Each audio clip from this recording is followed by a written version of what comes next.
yang keempat mengintegrasikan iman, Islam, dan ihsan dalam membentuk ihsan kamil. Perkenalkan, nama saya Firul Mariani. Saya Alifia Rahmini. Saya Ainul Hikmah. Saya Warmelani. Saya Muhammad Taufik. Saya Unika.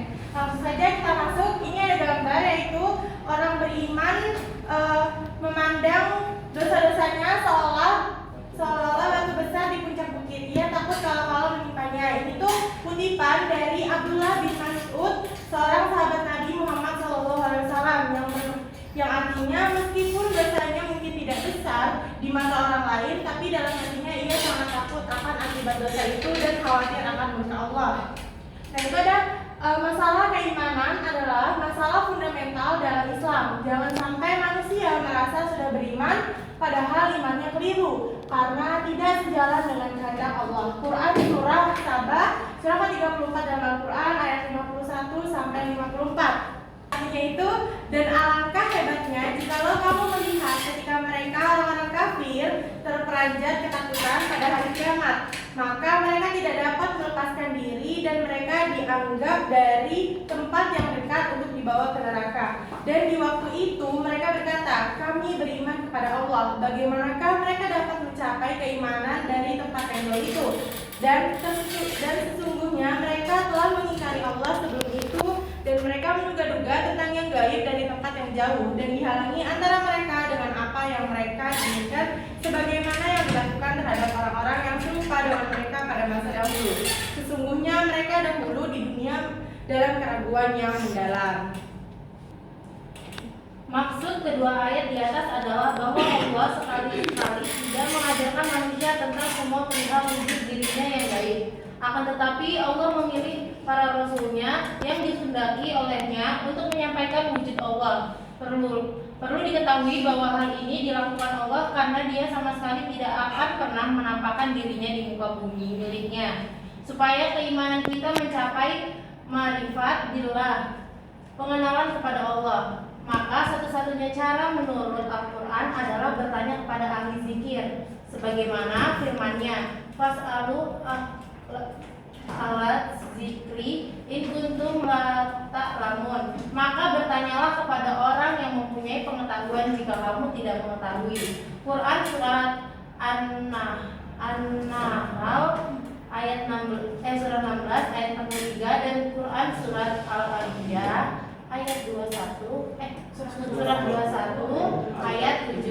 Rukun iman pertama yaitu beriman kepada Allah, sedangkan rukun iman kedua yaitu beriman kepada malaikat-malaikatnya. Beriman kepada malaikat-malaikatnya tidak sekedar mengimani adanya malaikat Allah. Alasannya, kalau sekedar mengimani adanya malaikat, maka iblis dan orang kafir pun dapat disebut beriman. Beriman kepada malaikatnya adalah dengan mengikuti jejak para malaikat yang dengan rela sujud kepada khalifah fil ardi, wakil Tuhan di bumi. Iblis tidak mau bersujud dalam arti taat kepada khalifah fil ardi, sehingga iblis divonis kafir oleh Allah. Maka khalifah fil ardi adalah dalam konteks ini adalah Rasulullah. Maksudnya kita perlu meneladani para malaikat yang selalu taat kepada Rasulullah, tidak pernah menuruti kehendak nafsunya. Telah terjadi konvensi tentang adanya perbedaan dalam penafsiran dan pemahaman terhadap isi kandungan Al-Quran. Artinya, adanya perbedaan-perbedaan dalam penafsiran Al-Quran sudah dimaklumi dan ditoleransi oleh seluruh kaum muslimin. Adanya mazhab-mazhab dalam Islam mengindikasikan adanya keragaman dalam memahami Al-Islam, terutama dalam memahami Al-Quran. Berdasarkan Quran surah Al-Waqiah surah ke-56 ayat 79 yang berwenang menjelaskan Al-Quran kepada umat hanyalah orang yang disucikan oleh Allah.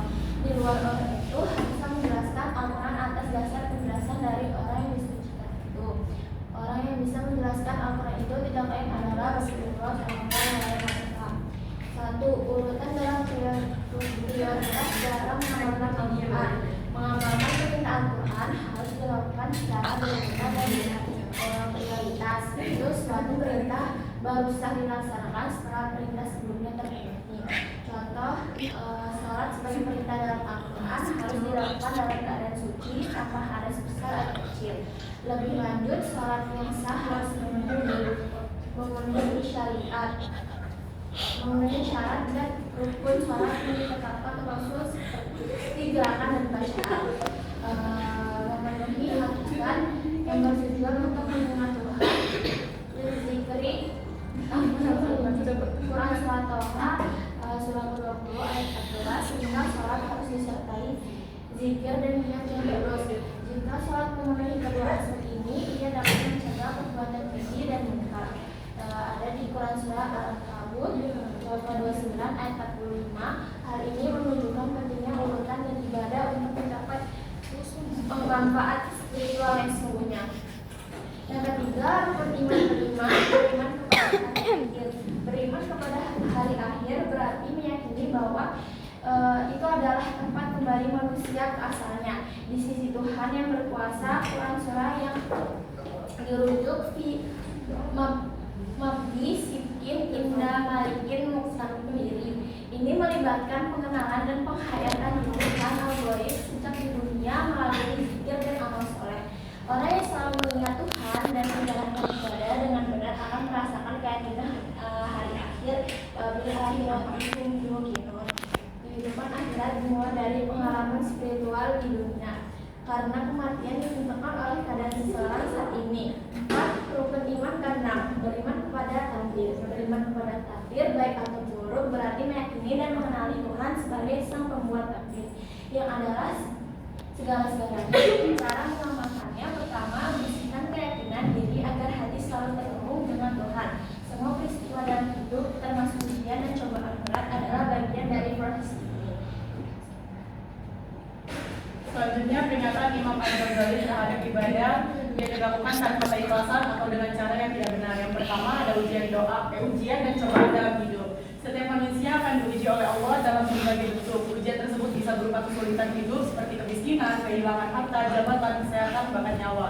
Meskipun terasa berat bagi hawa nafsu dan syahwat manusia, cobaan itu sejatinya adalah cara Allah untuk menguji keimanan dan keteguhan hati seorang hamba. Bagi orang yang beriman, setiap kesulitan dianggap sebagai kesempatan untuk lebih mendekatkan diri kepada Allah. Mereka menyadari bahwa segala yang terjadi merupakan ketentuan dan kehendaknya. Oleh sebab itu, mereka tetap bersabar dan bahkan menganggap ujian sebagai karunia yang membawa pahala besar. Rasa sakit, kehilangan, dan kesedihan justru bisa menyalakan semangat zikir dan ketundukan kepada Allah.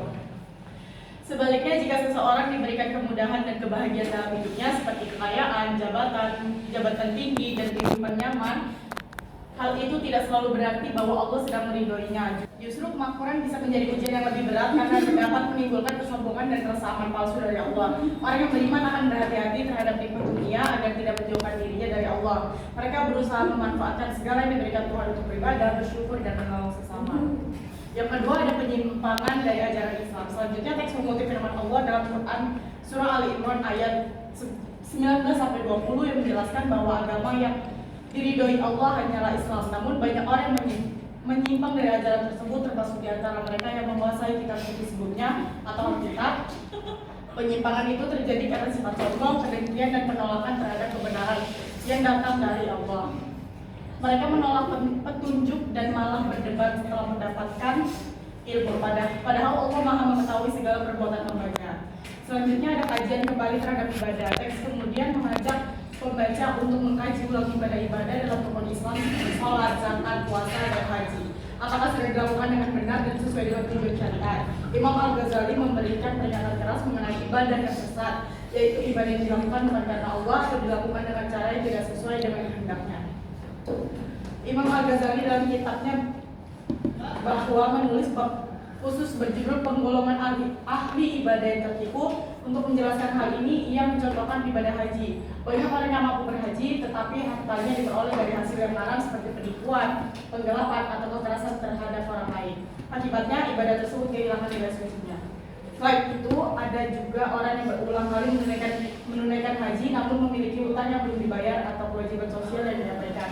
Menurut Al-Ghazali, tindakan seperti ini tidak menjanjikan ketaatan sejati kepada Allah karena ibadahnya tidak dibarengi dengan tanggung jawab moral dan sosial. Oke, selanjutnya yang pertama ada harta dan ibadah haji.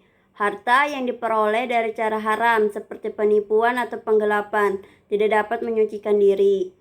Orang yang berhaji dengan harta haram tidak mendapatkan pahala, bahkan berdosa. Ibadah haji yang berulang kali tidak memberi manfaat jika dilakukan dengan niat yang salah. Yang kedua, pemilik harta yang tertipu. Banyak orang bersedekah atau membangun tempat ibadah hanya untuk dipuji dan dikenang.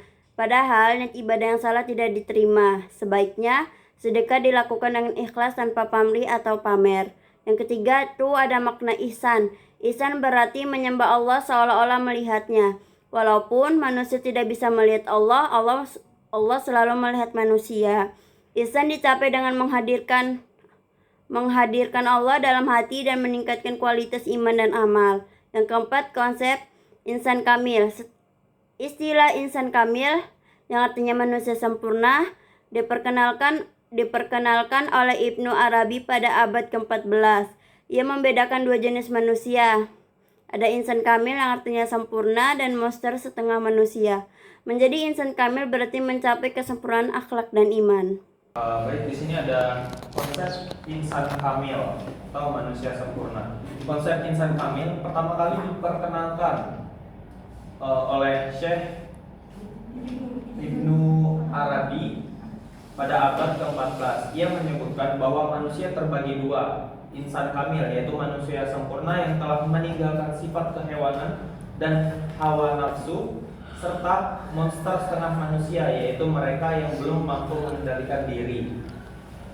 Menjadi insan kamil berarti melalui proses penyucian diri secara spiritual agar dapat memantulkan sifat-sifat ilahi. Selain Ibnu Arabi, dua tokoh penting lain yang mengembangkan konsep ini adalah Syekh Al-Jili dan Syekh Fadullah Al-Burhanpuri. Fadullah menjelaskan konsep ini melalui ajaran martabat 7, yakni tahapan turunnya Tuhan atau tanazul dari martabat ahadiyat hingga insan kamil. Para sufi dan filsuf muslim juga menyebut insan kamil dengan berbagai istilah seperti manusia sufi, multidimensi, dan citra hadrat, tetapi semua bermuara pada makna manusia sempurna. Kesimpulannya, insan kamil adalah manusia yang sempurna secara spiritual, moral, dan intelektual, menjadi cermin dari sifat-sifat Tuhan di dunia. Kesimpulannya adalah hakikat keimanan tidak cukup dengan pengakuan lisan, tetapi harus berakal pada keyakinan yang benar, ibadah yang ikhlas, dan kesadaran spiritual terhadap Allah. Ma'rifatullah hanya dapat dicapai melalui pengenalan terhadap sifat dan ciptaan Allah, bukan penyaksian zatnya di dunia. Ibadah sejati adalah perpaduan antara aspek lahiriah, syariat, dan batiniah hakikat, dilakukan dengan urutan dan niat yang benar. Ihsan adalah puncak kesempurnaan iman, kesadaran bahwa Allah selalu melihat manusia. Ihsan kamil menjadi gambaran manusia ideal yang menyucikan diri, meneladani sifat-sifat ilahi, dan menjalani hidup dengan akhlak mulia. Ujian hidup dan nikmat dunia sama-sama menjadi alat untuk menguji kualitas keimanan manusia. Perbedaan penafsiran dalam Islam diakui selama berlandaskan Al-Quran dan Sunnah Rasulullah SAW. Pada akhirnya, tujuan hidup seorang mukmin adalah menjadi hamba yang mengenal Tuhannya melalui ilmu, amal, keikhlasan, dan penyucian diri hingga kelak dapat menyaksikan Allah di akhirat sebagai puncak kenikmatan spiritual. Sekian dari kelompok 2, kurang lebihnya mohon maaf. Wassalamualaikum warahmatullahi wabarakatuh.